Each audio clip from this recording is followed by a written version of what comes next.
You're watching The Legal Breakdown. Glenn, something we've been watching especially closely is the prospect of Trump not complying with court orders as he continues to commit illegal actions and then get blocked by the courts. It looks like we have finally arrived there. Can you explain what just happened?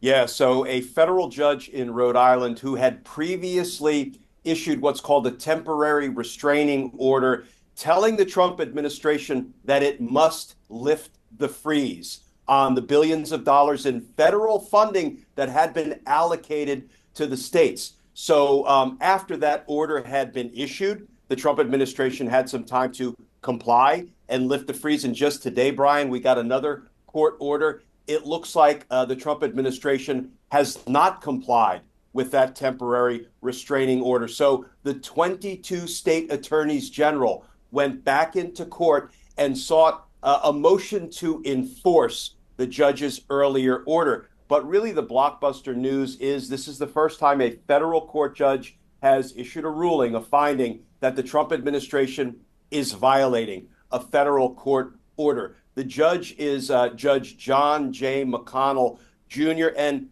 Brian, he didn't mince any words because right in the opening salvo of today's order, he said, it's a basic proposition that all orders and judgments of courts must be complied with promptly. The judge put all of that in bold print, which you don't often see in court orders. Persons who make private determinations of the law and refuse to obey an order generally risk criminal contempt. That is a shot across the bow. Now, it's important to note that the judge did not hold the Trump administration or any official in contempt today, nor did he impose any sanctions, any fines. But it sounds like when Judge McConnell is opening with, y'all are running the risk of criminal contempt, which can include punishment, including confinement. You know, the Trump administration may want to think twice about whether they want to continue to violate court orders. Okay, so Glenn, the judge didn't hold these people in contempt, even though they're flouting the orders that were handed down by the court. Why not? I mean, we have seen, not just from this administration in the last couple of weeks, but Donald Trump in the last few years continue to flout these orders, knowing full well that he can continue to bank off of the goodwill of these judges. And yet, it seems that the justice system, that the judicial system isn't learning its lesson, that Trump isn't interested in deferring to the law, that he's going to continue to take every inch he can get. And until these judges actually take swift and severe action against him, he'll continue to barrel ahead. And so why not just learn the lessons from the past, hold these people in contempt if you're already seeing that they're willing to refuse to abide by the court orders that were handed down? Yeah, here's why, Brian. In my 30 years being a federal prosecutor, handling, among other things, contempt charges and contempt cases, judges never, and I'm not even going to qualify that by saying almost never, judges never hold somebody in contempt for the first violation, the first transgression. What they do is they order them to comply. Now, when you read this very short court order issued today, the judge says, you know what? The Trump administration tried to say, well, we're just ferreting out fraud, waste, and abuse. And the judge said, I didn't give you any kind of an exception that would give you an escape hatch like that.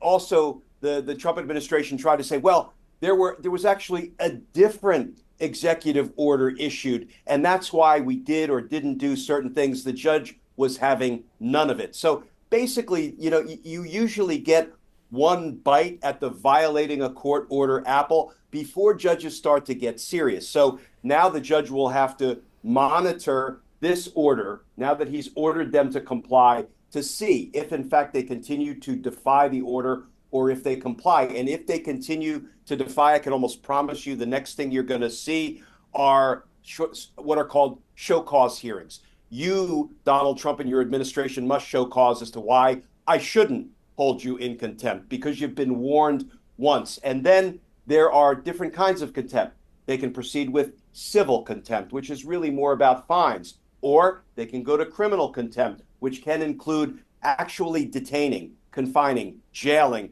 administration officials. But let me tell you, if the judge decides to go the way of criminal contempt, there will be some more criminal contempt hearings, because then the person who is at risk of being confined has some due process rights and there will be a hearing conducted. So listen, this is not something that ever happens instantly. It usually doesn't happen, the first time there is a violation of the court order. It builds over time, but I think this one is going to build and come to a head pretty quickly.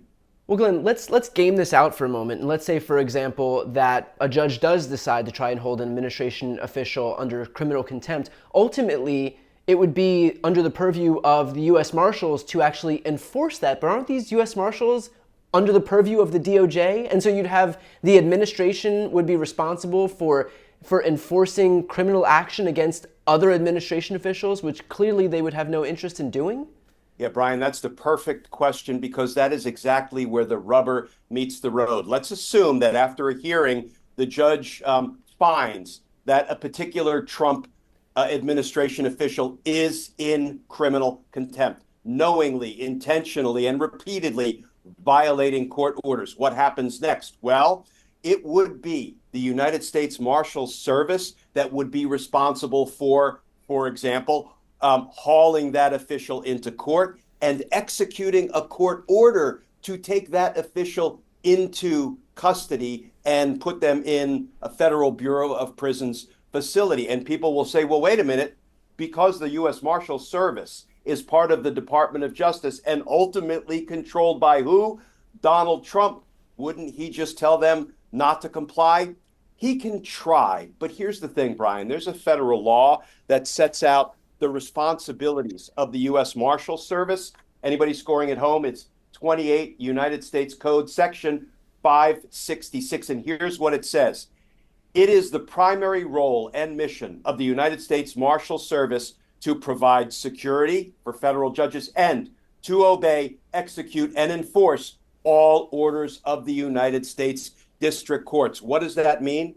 That means that the U.S. Marshals Service is obligated by federal law to enforce court orders. And here's the thing, Brian, we are getting closer and closer to a true constitutional crisis when the executive branch of government says, even though we are duty bound by our constitutional construct to comply with lawfully issued federal court orders, we're not doing it. Then the United States Marshals Service has a decision to make, and I don't believe it's a difficult decision. Let me say, I worked with the good men and women of the U.S. Marshals Service for decades. They take their responsibility and their loyalty to the Constitution deadly seriously. And I think the success of Donald Trump attempting to plunge us into a constitutional crisis depends on just how many people Donald Trump can recruit to his, what is a de facto criminal conspiracy to undermine the laws of our nation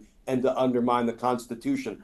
I do not believe, and I hope I'm not being naive about this, that the men and women of the U.S. Marshals Service will say, we're going to violate the federal law that requires us to execute lawfully issued federal court orders by federal court judges. Instead, we're going to walk away from the Constitution and from our legal obligations, and we're going to side with a corrupt president. I am looking for the U.S. Marshals Service to stand strong against crime, corruption, and unconstitutional behavior and execute court orders by federal court judges. Well, Glenn, here's my pushback to that, and I hope I'm not being too cynical here, although there's a low bar for how cynical we could be these days.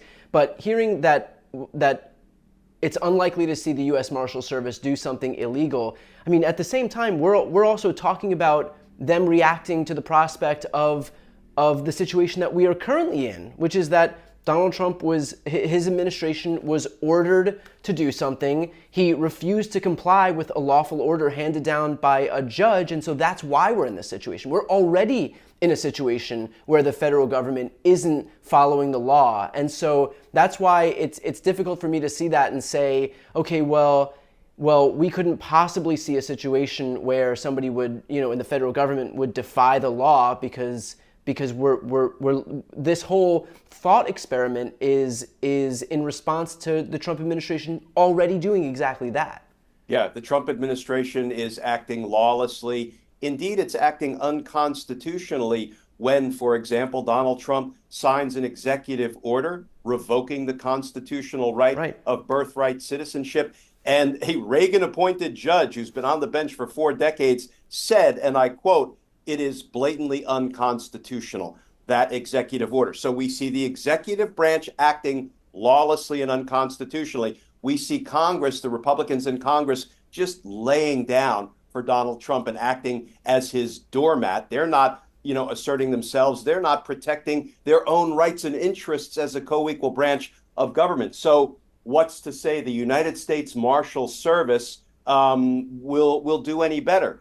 All I can say is, having worked with those men and women, I expect them to do better. It doesn't mean that they may go the way of the Republicans in Congress and the Trump administration. I just hope and believe they won't go that way until they do. And then, Brian, basically the executive branch has co-opted all three branches of government, because if the judiciary cannot rely on the law that mandates that their orders must be executed and complied with, if we can't rely on that, well, then Trump has successfully co-opted all branches of government, and then welcome to the American dictatorship.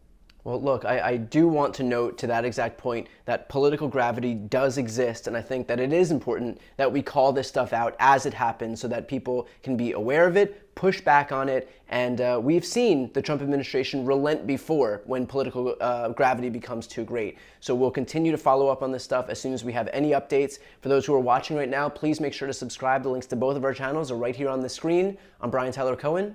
And I'm Glenn Kirshner. You're watching The Legal Breakdown.